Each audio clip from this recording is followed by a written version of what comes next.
আহক এতিয়া আচল কথাটোলৈ যাওঁ। মোৰ মানে গডৰেজৰ চাবিটো হেৰাই থাকিলে। আজি 3 দিনমান ধৰি মই চাবিটো ক'ত থলোঁ জানো বিচাৰি পোৱা নাই। আপোনালোকৰ লগত হয় নাই বাৰু এনেকুৱা?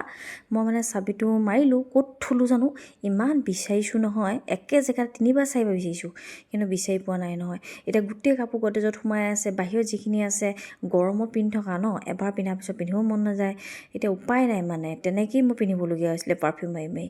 বিচাৰি অৱশেষত ডিচাইড কৰিলোঁ নাই আৰু চাবি নাপাওঁ নিশ্চয়, তো চাবি বনোৱা মানুহ এজনকে আনোগৈ।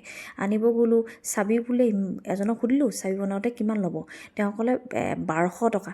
মই বোলো আচৰিত হৈ গ'লোঁ, ৱাও এটা চাবিতে 1200 টকা। তাৰপিছত বিচাৰি আৰু এজন পালোঁগৈ, এই দাদাজনক পালোঁগৈ। দাদাজনক সুধিলোঁ আপুনি কিমান ল'ব, তেওঁ ক'লে এটা চাবি বনাওঁতে 600 টকাকৈ ল'ম বুলি। তো মই তেওঁৰ লগত অকণমান বাৰ্গেনিং কৰিলোঁ, কৰি মেলি যেন তেন তেওঁ 500 টকাত বনালোঁ। তাৰপিছত তেওঁ ক'লে কিন্তু মোৰ চাইকেল টাইকেল একো নাই আৰু মই স্কুটি বাইক একো চলাব নাজানো। মই ভাবিলোঁ কি কৰিম এতিয়া, অৱশেষত বোলো উঠক স্কুটি পিছফালে বলক লৈ যাওঁ, কিন্তু আহোঁতে আপুনি নিজে আহিব লাগিব। তেনেকৈ ডিল চিল কৰি মেলি পতাই চতাই আনিলোঁ আৰু আনি মেলি তেওঁক চাবি বনাব দিছোঁ। চাওক আৰু কেনেকৈ চাবি বনাই তেওঁলোকে চাব দেই। তেওঁলোকে বোলে গোটেই পূৰ্বপুৰুষ বোলে ককাহঁতৰ দিনৰ দেউতাকৰ দিনৰ পৰাই চাবি বনোৱা বোলে তেওঁলোকৰ বংশগতভাৱে চলি আহিছে বোলে। এনেকৈ মোক তেওঁ সেইখিনি কাহিনী তেওঁ ক'লে, কেনেকৈ শিকিছিলে, কি হৈছিলে, বা মই তেওঁলোকৰ ফেমিলি ক'ত থাকে কি সুধিলোঁ।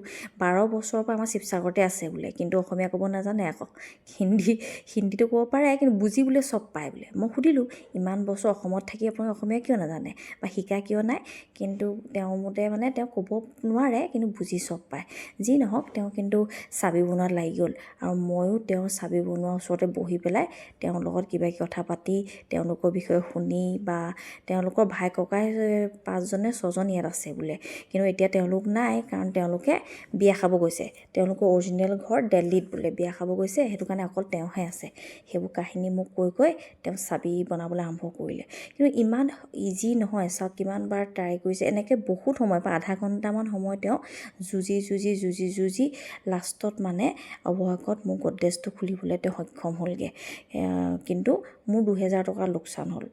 এটা চাবিত 500কৈ পৰিলে। মই 4টা চাবি বনাবলগীয়া হ'ল, 2টা মেইন দৰ্জাৰ আৰু 2টা লকাৰৰ। তো মোৰ মন বেয়া লাগি গ'ল, কাৰণ এনেই চাবিকোচা ক'ত হেৰুৱালোঁ। কিন্তু এটা সময়ত চাবচোন, এতিয়া যে মই বনাই ল'লোঁ, এদিন নহয় এদিন চাবিকোচা পামগৈ, সেইদিনা আৰু বেছি বেয়া লাগিব। এনেই 2000 টকা লোকচান হ'ল নহয়। ক'তনো সোমাই থাকিলে ন, কেতিয়াবা কিছুমান বস্তু ক'ত সোমাই থাকে বিচাৰি হাইৰাণ হ'লেও পোৱা নাযায়, উপায় নাইকিয়া হৈ যায়। আৰু একদম দৰকাৰী, এতিয়া গডৰেজটো নুখুলিলে মই এতিয়া কাপোৰ উলিয়াব নোৱাৰোঁ, বস্তু উলিয়াব নোৱাৰোঁ, উপায় নাইকিয়া হৈ বনাবলগীয়া হ'ল। নহ'লতো নবনালোঁ হেতেনে নিশ্চয়, কিন্তু উপায় নাই। তেওঁ সুধিলোঁ আজিকালিতো স্মাৰ্ট লক আহিছে, আপোনালোকে সেইবোৰ বনাব জানে নাই? তেওঁলোকৰ বোলে তাৰ মেচিন আছে, তাৰ সেইটো তেনেকুৱা মেচিন আছে বোলে, তেওঁ কৰিব জানে বোলে। তো সেইখিনি কথা তেওঁৰ লগত পাতি মই যেনে তেনে টাইম পাছ কৰিলোঁ। আৰু তাৰপিছত তেওঁ লাষ্টত মোক ক'লে, মই এনেকৈ ট্ৰাই কৰি থাকোঁতে খুলিব মাজতে পৰা নাছিলে। মই বোলো পাৰিবগৈ নোৱাৰিব নি? আপুনি বোলে চিন্তা নকৰিব, আজি মই যিমান সময় লাগে খুলি থৈ যাম। কিন্তু লাষ্টত ফাইনেলি তেওঁ মোক গডৰেজটো খুলি দিলে, আৰু তাৰ কাৰণে মই তেওঁক ধন্যবাদো দিলোঁ। আৰু তেওঁ মোক কৈছিলে আৰু 100 টকা এটা দিয়ক, ইমান দিল লাগিলে ভাগৰি গ'লোঁ।